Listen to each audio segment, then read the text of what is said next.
What's going on, guys? Army-Firedawg is back again right before Christmas, and I thought what better time than to go ahead and give my full review of the brand new Sennheiser HD660S. So me getting this headphone was actually a pretty pleasant surprise. I just got a notification from a representative from Sennheiser, as I talked about in my unboxing video.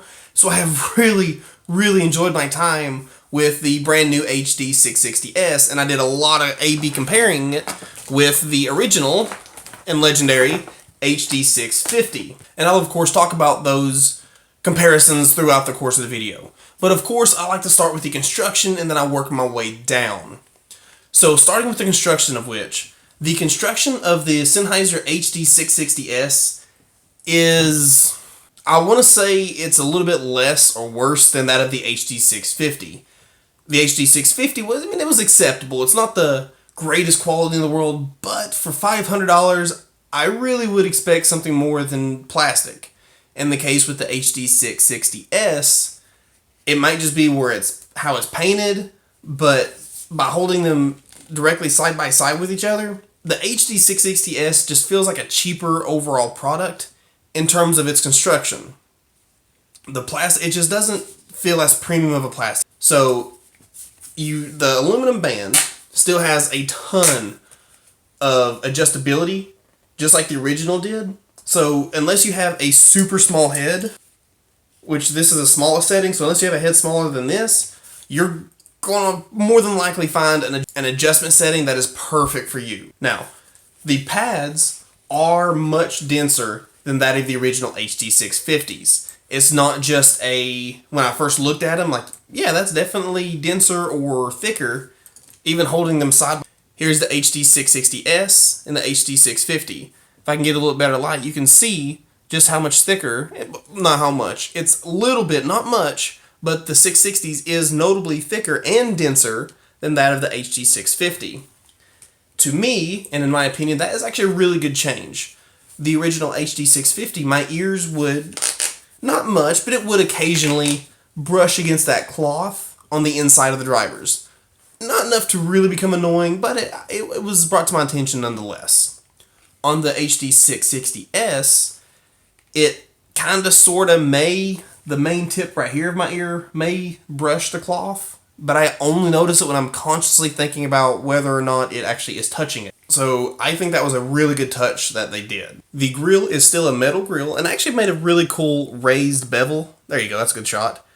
And so how they did it is the actual grill, I thought they just raised this logo, but they actually kind of indented the entire grill itself, so they made the outer edge bevel up. If you can kind of see right here, this bevel's up while this is all the same.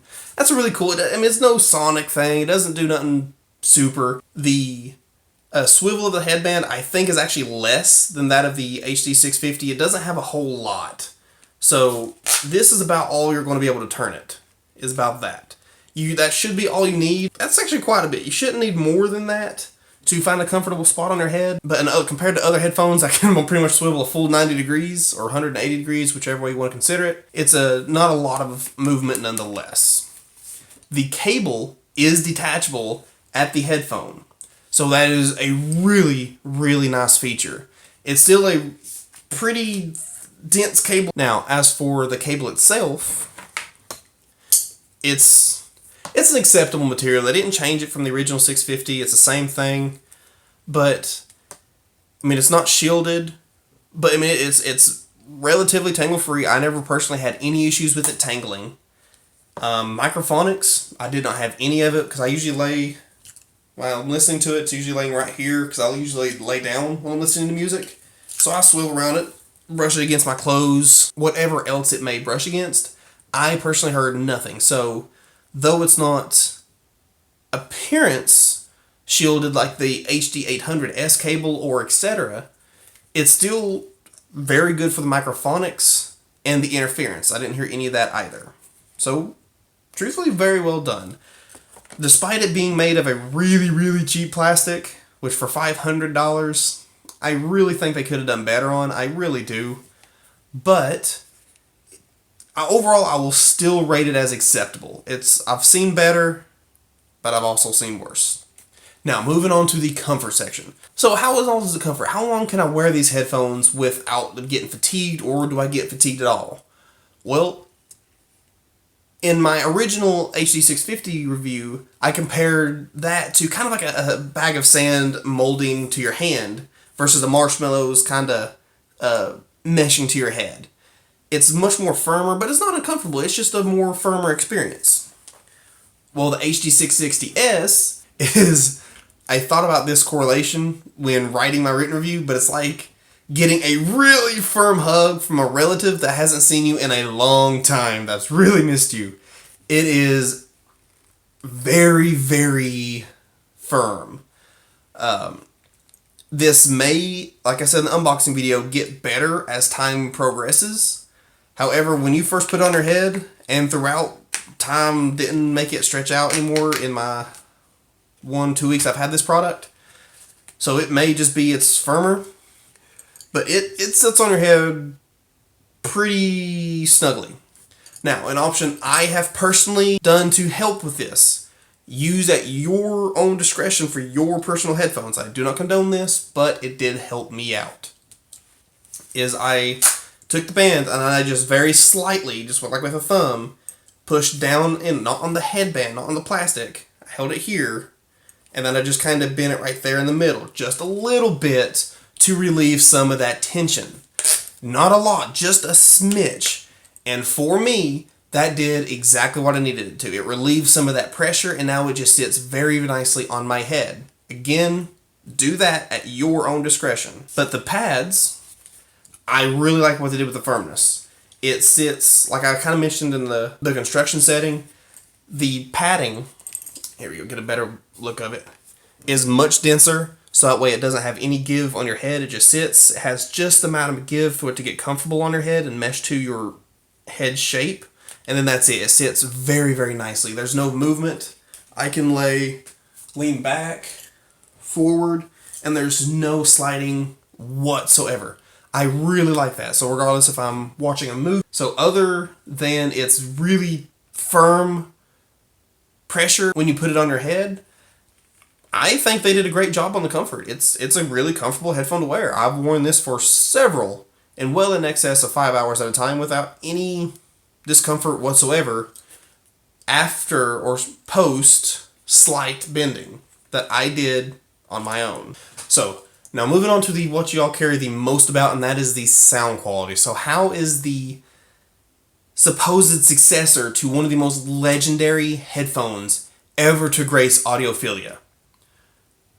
Well, it claims it to be a successor, and in my opinion, and I'll touch more on this as the review goes on, and I'll touch more specifically my thoughts at the end. So what do I mean by this?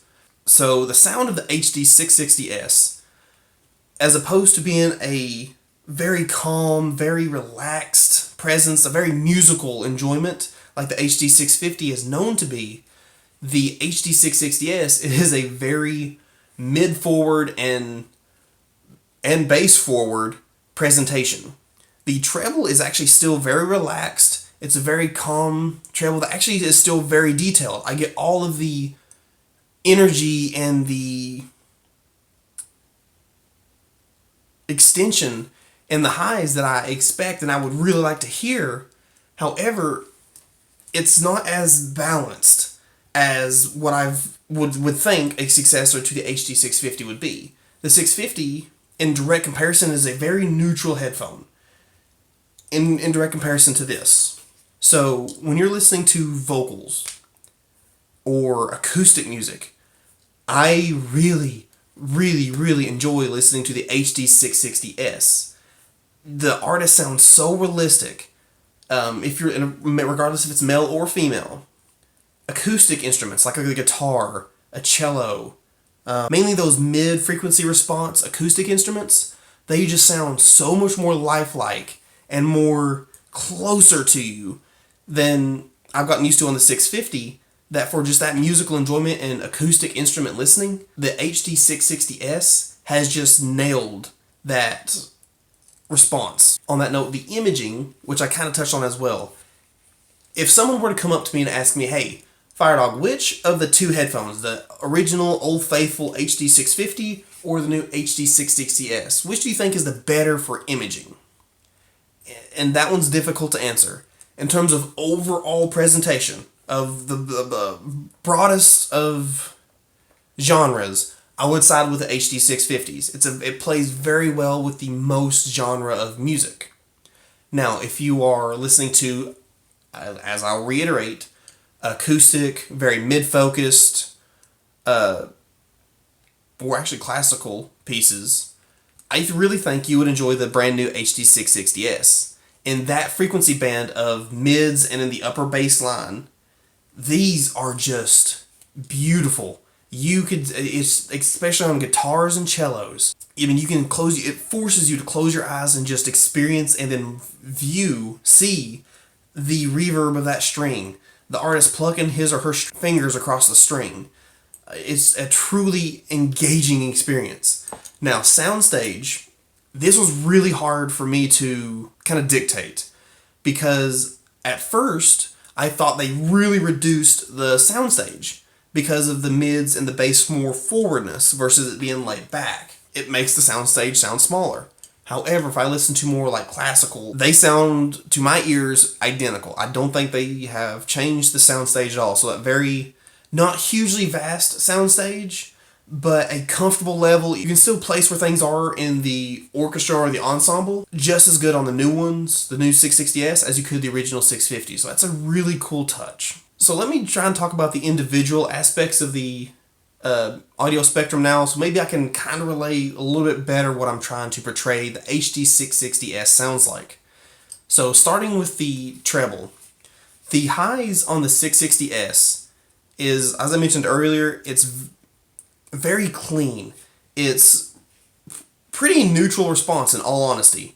It doesn't have massive extension, but it gets all the energy that a violin or a higher pitched female voice will go.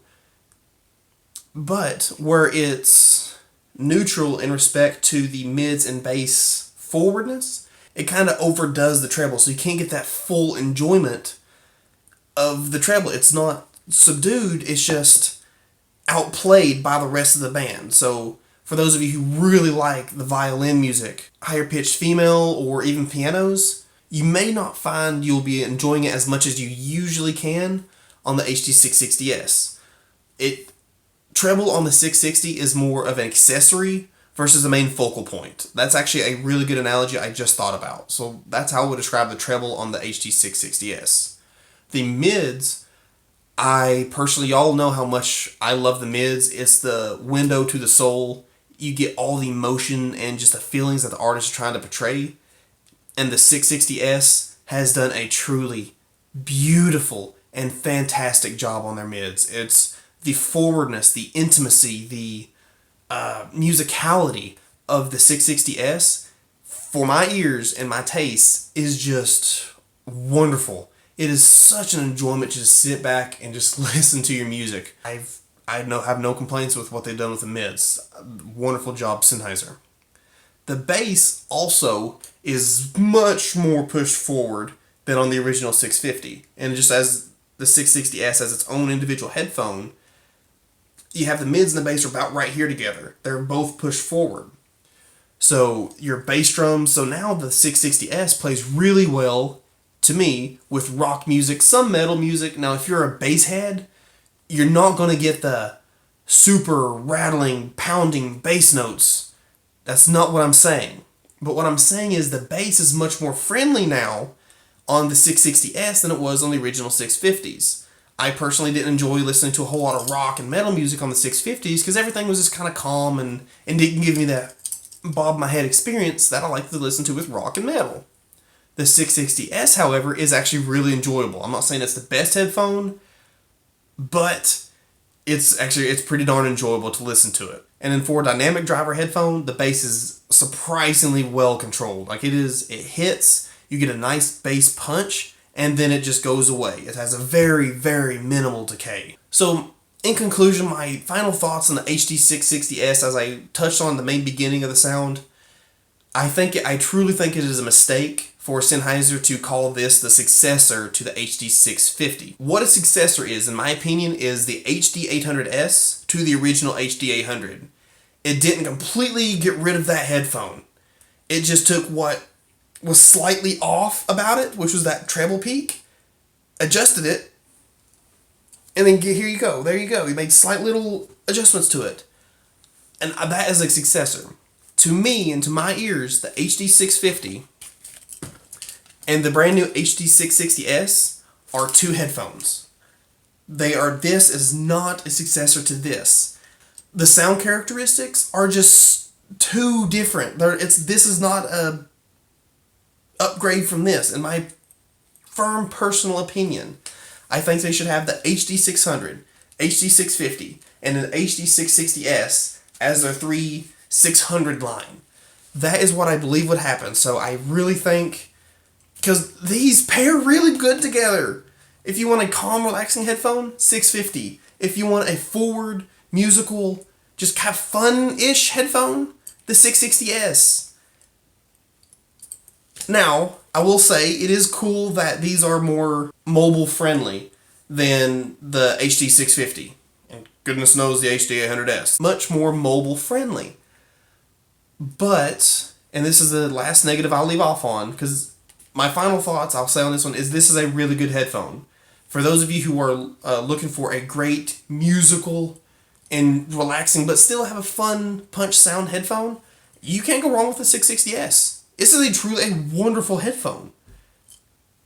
That's why in direct comparison with this to the HD650 is my only drawback, and what made reviewing this quite difficult, because it's its own headphone, but I also know people want to know how it compares. But the legendary ability for the HD650 to scale as the better your equipment goes up does not correlate to the HD660S. The difference in playing on my phone, which is the LG V20, it's a great phone for music, it's why I purchased the darn thing, and then when I equip it to Sennheiser's own HDVD 800, which is specifically geared for their own headphones, yes, there is a much better increase in sound between the two on the 660S, but nowhere near to the, oh my goodness, the scaling ability on the 650. So, for those of you looking for a setup or a headphone that will stay with your setup no matter how expensive or how inexpensive you personally decide to go when your budget will allow, I don't believe the HD660S will do as good of a job as the HD650 does. But guys, that is actually it for my very long review of the Sennheiser, the brand new Sennheiser HD660S. Again, I will say that yes, and for its own headphone, to consider the HD660S as its own headphone, it is a wonderful product, and I really think you all will enjoy it if you like a more mid and bass forward sound, more of a fun, relaxing sound. But if you have any questions, or if there's anything I may have missed in this review, please hit me up in the comments down below. I will absolutely reply to each and every one of you, and I truly do enjoy listening to your all's personal experiences, what you all like in headphones, in music, in gear. I can't promise I'll have the answer to everything, but I will do my best to get it for you. I'm not just saying, I do love hearing from you guys. You guys are awesome people to talk to, and I learn more from talking with you in the comments than I do in my own research, so keep them coming. But guys, that's it for the video. Thank you so much for watching. I hope y'all have a very Merry Christmas. Please be safe out there. The traffic is nuts. Very nuts, but take your time. If you have to get somewhere, leave a bit earlier to account for it. Just make sure you get there safe. But as always, guys, my name is Army-Firedawg. It has truly been a pleasure. But as I just said, but I can't stress enough in these very traffic-heavy times, stay safe.